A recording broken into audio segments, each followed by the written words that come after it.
So many requests for this recipe. I did not know bread pudding had such a fan base. Today I'm going to be showing you how to make an incredible version of bread pudding that is so satisfying, perfectly sweetened, and it's easy to make. Great for making in advance, though you don't have to. Let's get started. You're going to want to get your oven preheating to 375 degrees for this recipe. Now let's talk about our bread. You'll need 16 ounces of bread for today's recipe, and I recommend using either a challah bread or a brioche bread. Those are really your best options, and you want to make sure they're nice and stale. So this bread's been sitting out for over a day now.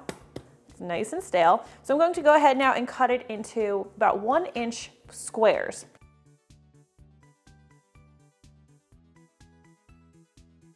Now you want this bread to be stale because you want it to absorb all of the custard that we're going to be pouring over it, but you don't want it to be so soft that the custard or that the bread just becomes mushy and falls apart.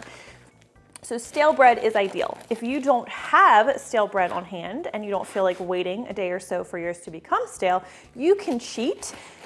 What you can do is you can cut up your bread like I'm doing here, scatter it over a baking sheet in a nice even layer, and then just cook it in the oven on 300 degrees for like 10 minutes or until it feels dry all over.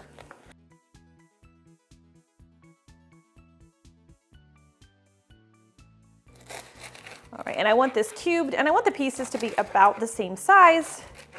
That way they all cook evenly. And I'm just gonna drop these into a bowl.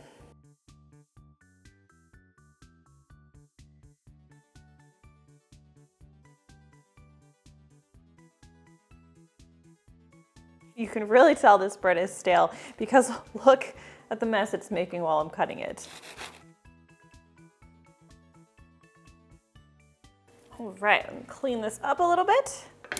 All right, with the bread prepped, we're going to now make our custard, which is what's going to give the bread pudding its flavor. So grab yourself a large mixing bowl, and in this we are going to combine 1/2 cup of firmly packed light brown sugar, 1/4 cup of granulated sugar, 1/4 cup or 4 tablespoons of melted unsalted butter. Add that in. No, we don't waste butter around here. Now I like to flavor bread pudding with a nice healthy splash of vanilla extract. That's a tablespoon. We'll also add 1.5 teaspoons of ground cinnamon and 3/4 teaspoon of salt. This is just table salt. I'm going to stir these ingredients together until they're nicely combined. A whisk would actually be better suited for this. Get everything off my spatula. No flavoring left behind. I'll whisk these together. All right, next let's add our eggs. You'll need 5 eggs for today's recipe. Ideally, these should be room temperature. 1 large egg. Go ahead and drop that in. 2 more. And our last one.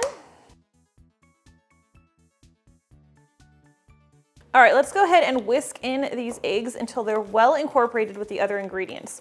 I really like to add the eggs at this point because the sugar does a good job of breaking them up nicely, and it's really important that the eggs be well beaten in your custard. Otherwise, you could end up with little lumps of cooked egg, and nobody wants that. So the sugar does a good job of breaking it up before we add our other liquid ingredients.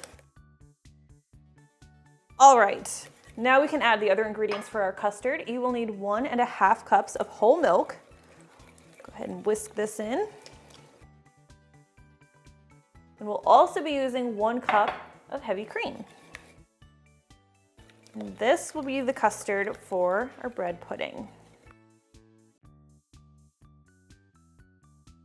All right, get that out of the way. Now let's bring back our bread. And I am going to just drizzle this over the bread. I'm not just going to pour it in one spot. I want to give it a nice head start of getting evenly distributed. And now let's use a spatula to gently toss the ingredients together until all of that bread is coated with that custard. Now be gentle because even though we're using stale bread and it's a little bit sturdier, it still could become like shredded or just totally mashed if you're not gentle with it. So we'll just be gentle. Toss everything together. You don't want to mash. Now I'm just making a classic, basic bread pudding today. So I'm not putting a lot of add-ins in, but a lot of people like to. If you want, you could toss in a cup and a half, maybe even 2 cups of raisins. I hate raisins, but some people like them. Going to try not to judge you. Or chocolate chips, or even chopped up apples or anything like that. You can get creative with the add-ins. This looks pretty good. So I'm going to grab my casserole dish. Now you can lightly butter yours if you want in this particular dish. It doesn't make much of a difference to me, so I don't grease it beforehand. Can't ever go wrong with another little extra layer of butter though. Now I'm going to pour this into the pan gently. And we'll use our spatula to just do a nice even layer because we want this to bake evenly.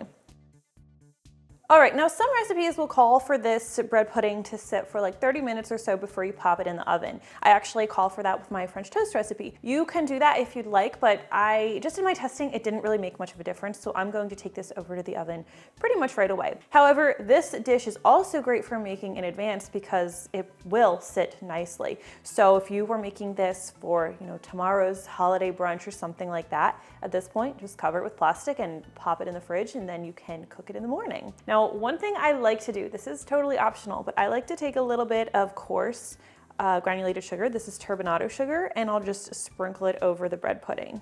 I don't use too much, just a little bit. I also make a nice bread pudding sauce that goes on this, but the little bit of turbinado sugar adds a really nice textural crunch. Now another thing that I'll do is I'll take 2 tablespoons of butter. This can be salted or unsalted butter, and I'm just going to cut this into small pieces. I'm going to cube it, and I'm going to dot the top of the bread pudding with these little cubes of butter. It's going to add such a nice, lovely flavor. And your butter will need to be cold in order for you to cut it or break it like I'm doing and scatter it like that. All right, we'll take this over to our 375 oven. We're going to bake it uncovered in the center rack for about 55 minutes. When it's finished baking, it will likely have puffed up some in the oven. It's going to settle. And you'll also notice that it has become a nice golden brown color, but if you jiggle it, the center will still be a little bit jiggly. That's normal. This is a custard after all that we're making. All right, let's take a look. Fresh out of the oven. There's a little bit of slight jiggle to the center. It's okay if yours is even a tad more jiggly than mine is, but a nice golden browning. Also, if you touch it, it should lightly spring back. And as you'll see, this is going to sink some in the pan. That's normal. We're going to let this cool before we dig in, but in the meantime, we can head over to the stovetop where we can make our bread pudding sauce. Grab yourself a small little saucepan, and to this, we're going to add 4 tablespoons of butter.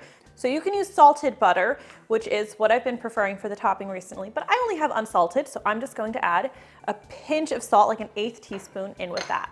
Also going to add some sugar. This is a 1/4 cup of firmly packed light brown sugar and a 1/4 cup of granulated sugar. Then we'll add a 1/4 cup of heavy cream. And this is just making a very simple sauce. It's sort of like a caramelly sauce. It tastes great, poured warm over the bread pudding, but it's also optional. You've got that sugar on top. You don't need to add the sauce, but it adds such a nice dimension. So I am going to show you how to make it. We are going to turn our stovetop heat to medium low, and we are going to stir this frequently until the sugar and butter are melted. Or I should say until the butter's melted and the sugar's dissolved. All right, once your butter is melted and your sugars are dissolved, we'll turn the heat up just a notch to medium, and we're going to stir pretty much constantly until it comes to a boil. We are going to bring this to a full rolling boil. Shouldn't take very long. And now I'm going to take this off the heat. Let's get this out of the way. Let's move our bread pudding over here because we're going to need that in just a second. All right, and now we'll add a 1/2 teaspoon of vanilla extract. Just a little bit, adds a nice flavor. It's going to bubble pretty vigorously, that's fine. Whisk that in. And then I'll usually let this cool just a little bit before I pour it over the bread pudding, just because it's pretty thin while it's still super hot, and it's going to thicken a little bit, and that makes for a better drizzle. So for this caramel or topping, whatever you want to call it, you can pour it over the whole bread pudding like I usually do before I serve it, or you can keep it on the side and people can individually add it to their slices if they'd like. Just gonna whisk it a little bit, help it cool down some. All right, this has had 2 minutes to rest. I'm going to go ahead and drizzle it over the pudding. I'm going to use a spoon for this. Just makes a nice sticky sauce.